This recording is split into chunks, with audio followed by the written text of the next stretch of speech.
කකුල් දෙක පාදක නැස්සේ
පසුගිය දිනවල දිවයිනේ තිබුණු වැසි තත්ත්වයේ අපි සුළු අඩුවීමක් අපේක්ෂා කරනවා අදත් සහ හෙට දිනේ ඒකම කියන්න ඕනේ දැන් ඊයේ පෙරේදා වගේ ගත්තාම විශේෂයෙන් මධ්‍යම පළාතේ සබරගම පළාතේ තද වැසි ඇති වුණා.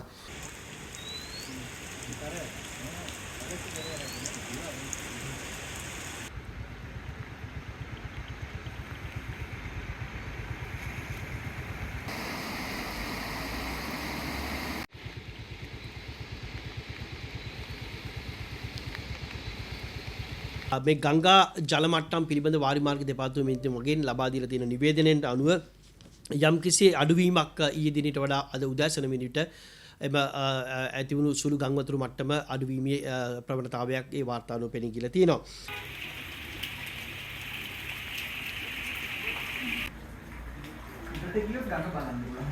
ගත්තා ඒ ටික.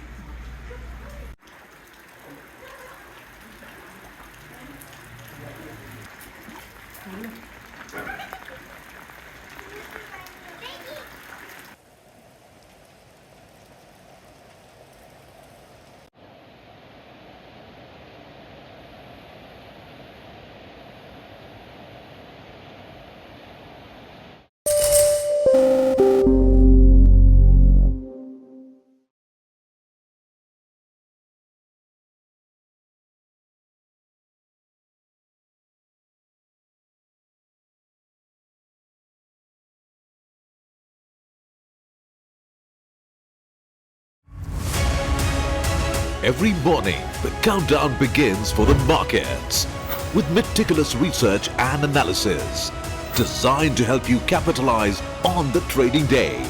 Beaming live from the CNBC TV18 Motilal Oswal studio.